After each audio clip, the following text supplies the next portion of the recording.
el espacio que nos brinda para conversar al respecto. Ricardo Jaramillo y Edna, ¿cómo estás? Gusto saludarles, qué rico siempre conversar con ustedes. No importa el tema, siempre es súper interesante la conversación con ustedes. Qué bueno. Raiza, y precisamente esto es un tema que nos preguntábamos hace unos días, ¿en qué ha quedado este proyecto?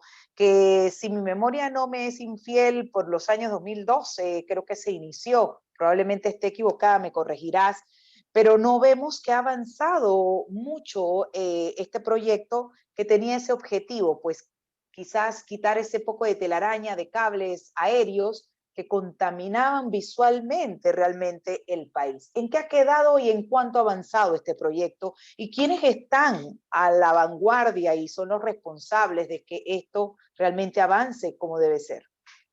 Bueno, la pregunta es pertinente, Edna, porque como bien señalaba, en efecto el proyecto proviene de hace 10 años. La intención era válida y necesaria. Una urbe que ha crecido como la nuestra, con un cableado aéreo, ya se vuelve una situación insostenible.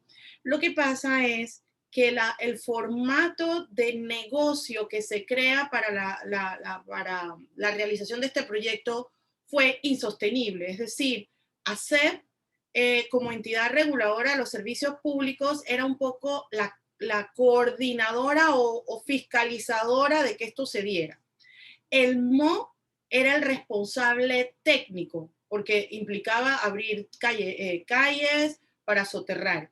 Y luego venían todas las proveedoras de servicios como electricidad, agua, electricidad, servicios telefónicos y de internet. A veces uno piensa que son 3 empresas, pero realmente hay una serie de empresas brindando estos servicios que es una cosa impresionante. Que ustedes saben, fueron testigos, toda la ciudadanía hemos sufrido el caos que se formó particularmente el área o barrio. Se estableció esa zona porque era un área prioritaria de inversión económica, bancaria, etcétera. Y fuimos testigos del caos que se formó. Cuando nosotros llegamos a la alcaldía, que eso era un perfecto caos, me recuerdo que el alcalde me delega para que empiece a coordinar y investigar a qué estaba pasando. Yo recuerdo haber llegado a la Samuel Luis y haber preguntado por el capataz de la obra.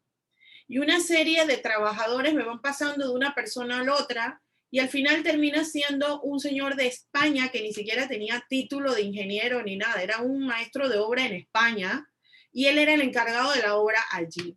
Y cuando este señor le pido que me lleve con su jefe, era otro señor español, puede ser que fuera ingeniero, pero él está en la oficina.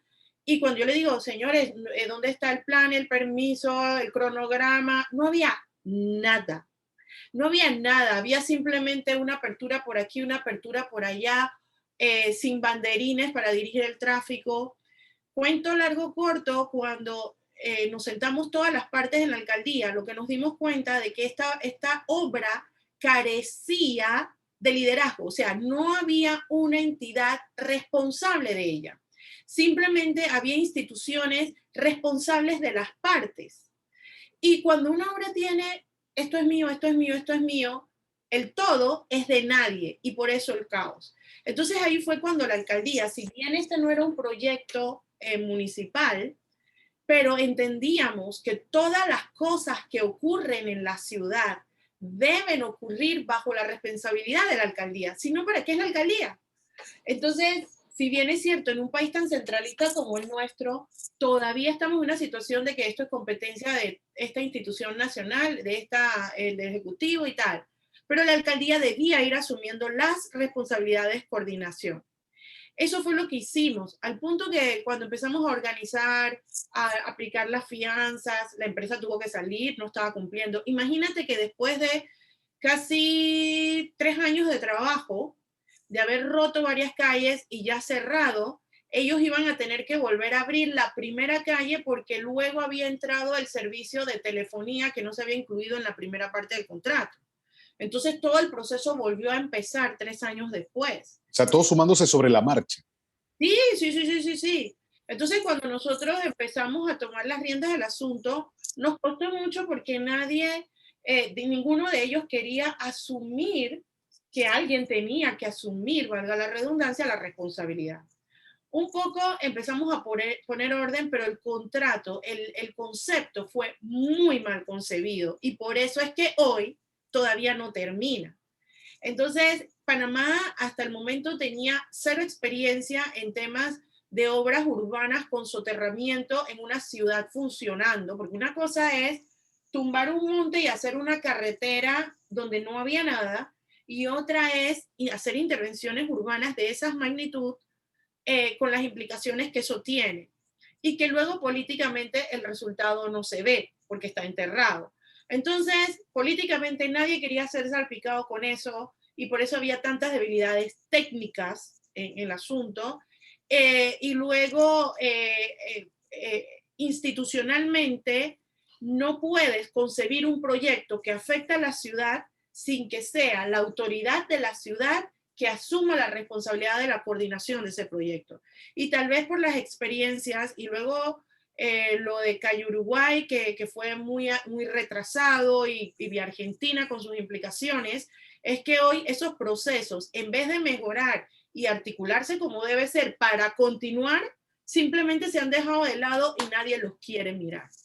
Ahora, tomando en cuenta que o sea, que no era un proyecto de... Disculpa, iba, estaba Adelante, consultando. adelante. No, es que me quedó el tema Dale, Ricardo. o Dale. sea, de la existencia de un contrato e independientemente de que no era un proyecto de la alcaldía en ese momento, esto tuvo una inversión. ¿De cuánto estamos hablando y quién era responsable de darle seguimiento a esa parte? Mira, esto era como un proyecto de un tanque sin fondo. Acuérdate que en algún cierto momento fue declarado inconstitucional porque ese proyecto se estaba pagando con los impuestos de todos los nacionales. Así es. Entonces, eso era como un tanque sin fondo. Yo no me acuerdo el contrato original de cuánto era, pero mientras nosotros pagábamos estos servicios, una parte de ello iba a ese fondo de abre, cierra, rompe, corrige, mete otro cable, espera. Entonces, luego entiendo yo que tuvo que buscarse cómo se financiaría lo que quedaba, porque la Corte declaró inconstitucional la fuente de financiamiento que eran nuestros impuestos. Nosotros cuando terminamos la Vía España y su soterramiento y todo, no podíamos poner a funcionar un sector de la Vía España que era de la Iglesia del Carmen hacia la Cresta, porque esa conexión iba ligada a toda la del sector bancario que pasaba por la Federico Boyd y calle 50. Entonces, de esa manera, por eso es que las obras, tú ves que se termina la obra de infraestructura pública, digamos, y tú ves los postes y todo, pero ves todavía el cablerío, porque la infraestructura está lista allá abajo, pero la hora de bajar los cables implica que todas las empresas, cada una que tiene un cable, así sea una pequeña fibra óptica de la última telefónica que llegó, tienen que coordinar para bajar sus cables y sus sistemas a la estructura que queda hecha para luego entonces desalojar el área. Esos son procesos que tomaba por sectores semanas y meses. Y si tenías todo listo y una de las empresas decía que no podía, otra vez se caía todo y a volver a coordinar. Entonces, estos temas sin una coordinación técnica real son inviables. Ahora, en tu experiencia, Raiza, como arquitecta, ¿tuviste acceso en algún momento con ese estudio de factibilidad, si se quiere o si se llama así, para saber si el país o las áreas que se habían definido a ser intervenidas con este proyecto de soterramiento realmente era viable antes de ser intervenidas? Eso por un lado. O antes de avanzar con ese proyecto, que puede ser muy loable el objetivo para lo cual se quería, pero no se pueden forzar las cosas. A lo mejor el país como está la infraestructura o las estructuras de esas áreas que querían ser intervenidas a través de este proyecto de soterramiento no reunían las condiciones para tales fines. ¿Qué pudiste tú apreciar? Porque aquí mencionas la falta de liderazgo, que alguien tenía que asumirla, no sé quién la asumió en su momento y se siguió, como bien dices tú, pues metiéndole inversión a este proyecto que no hemos sabido, ni nadie a lo mejor no nos va a decir en qué quedó y en dónde, para dónde se fue la plata. A lo mejor se fue precisamente al hueco, de esos huecos que estaban abriendo para meter los cables. Y además el funcionamiento, ¿qué tanto ha funcionado? Yo veo aquí que cada vez, por ejemplo, áreas donde llueve, que tienen ese sistema de soterramiento de cables por abajo, donde tú mencionas que aquí hay telefonía, luz, etcétera, se va la luz y vaya usted a esperar 5 o 6 horas que eso se resuelva, porque tienen que meterse ahí abajo donde están los cables. Yo puedo estar equivocada, pero aquí está la experta para que me ilumine y me ilustre si yo estoy en lo cierto o no. No, experta no, pero bueno, sí, aprendimos mucho en el proceso. Ok, primero tú mencionaste la palabra viable o inviable. Viable es, Edna, y no solo viable, es necesario. ¿Mm? Es necesario porque la ciudad no puede seguir compitiendo entre árboles y cables. Mira el sacrificio de nuestros árboles para viabilizar los cables y el sacrificio para el peatón, porque sin árboles es inviable caminar. Ok, así que viable era. Lo único que nosotros nos dimos cuenta que el proyecto original de ese sector del área bancaria había sido sacado a la pedrada. Una cosa de que hay que soterrar, así que por eso no tenía la estructura político-técnica para llevarlo a buen término, ¿ok? Pero había que organizarlo. Luego, una cosa que tiene Panamá es que cuando se establecen las calles, se establecen las servidumbres. Y las servidumbres, más allá de que la gente la use como un antejardín o ponga estacionamientos o se lo tome para su terraza de su negocio, las servidumbres existen y cuando la ciudad las necesita, se tienen que utilizar. Lo que pasa es que las servidumbres normalmente se van haciendo uso de ellas en la medida que la ciudad requiere y esos son años. Entonces, por eso, y pasó en el proyecto de Vía Argentina, cuando reclamamos la servidumbre pública para hacer las aceras y lo que se necesitaba, ahí salieron unos 4 a darse golpes de pecho de que eso es mío y lo he usado toda la vida, sí, pero no has pagado por eso y eso es público.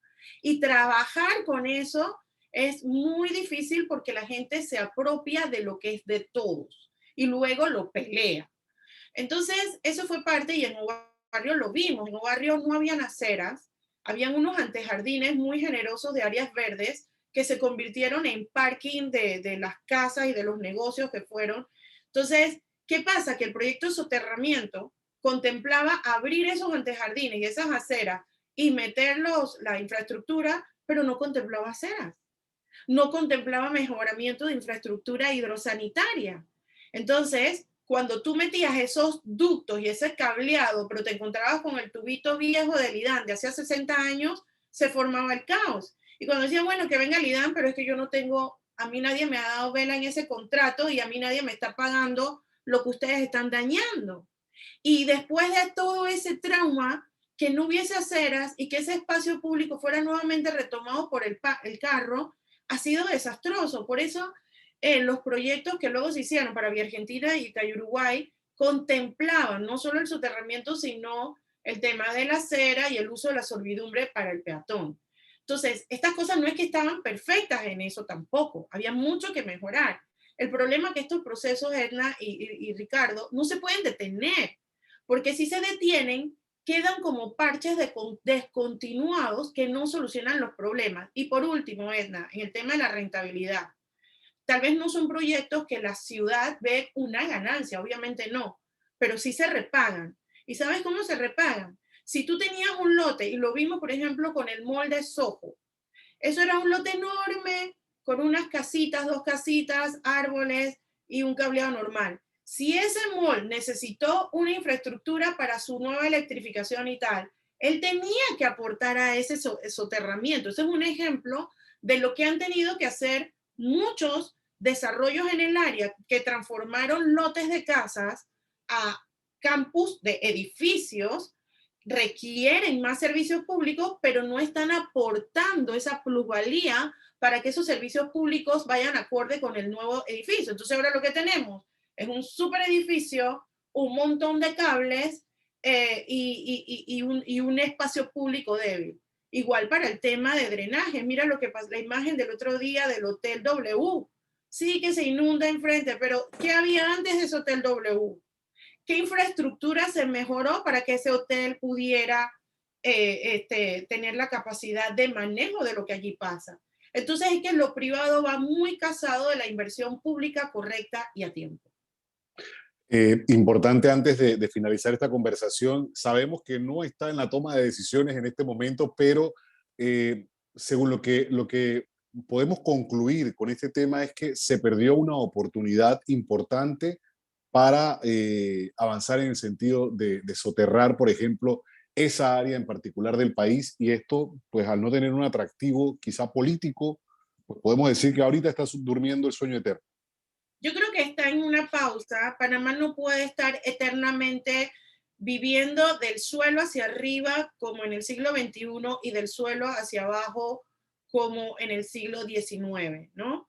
Panamá tiene que adecuar sus sistemas porque si no, este crecimiento urbano, comercial, hotelero es insostenible.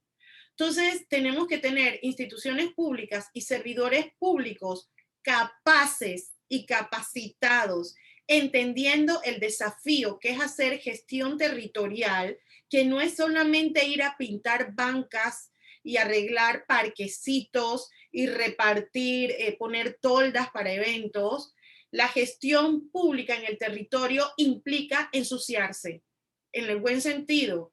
Implica estos sacrificios bien organizados, coordinados y planificados para que la ciudad de rascacielos en su superficie y su subsuelo esté acorde con las necesidades de esa nueva edificabilidad. Pero eso no se dice de la boca para afuera. Eso hay que coordinarlo interinstitucionalmente con el sector privado y con las comunidades. Pero ¿considera usted, arquitecta, que hay ese interés de continuar con este proyecto? Bueno, yo entiendo que en este momento el proyecto continúa, porque las veces que yo he publicado fotos de que cuándo van a bajar los cables, la misma ASEP, me parece, me ha respondido que ya falta poco.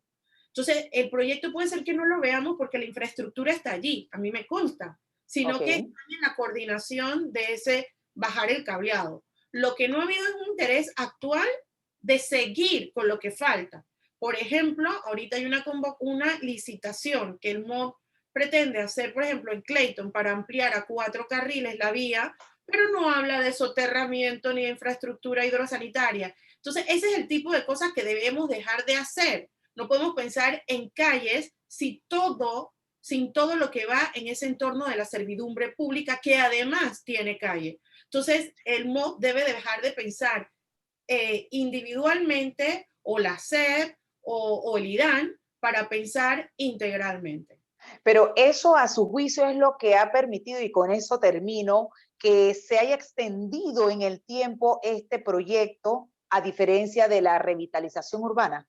Exacto. Por ejemplo, ese proyecto que inició en el 2012 debió terminar en 3 años. En el 2015 debió estar listo y creciendo. Sin embargo, todavía falta por todos los motivos. Es más, nosotros llegamos a identificar debilidades técnicas en la infraestructura que el MOB nos certificó y la empresa tuvo que corregir ductos justamente para evitar lo que decía Edna, que si llueve se llene de agua por donde están pasando los cables. Exacto. Entonces, ese tipo de cosas cada vez debemos mejorarlas, institucionalizarlas y sobre todo transparentarlas, porque son proyectos de infraestructura pública que impacta a la comunidad en su proceso y que al mismo tiempo le debe dar un beneficio a lo largo en el tiempo y deben ser totalmente información abierta para la comunidad. Agradecemos a la arquitecta Raiza Banfield y ex vicealcaldesa por poder ponernos al día con este tema que sí, como dice, puede que no se vea, está avanzando, aunque no ha sido progresivo. Sin embargo, entender que los antecedentes y qué se podría esperar si esto avanzara. Muchísimas gracias a ustedes, que tengan muy buena tarde también sus oyentes. A ti, Raiza, gracias por estar aquí. Buena tarde. Bien, Edna, son las 4:33 de la tarde. Vamos a nuestra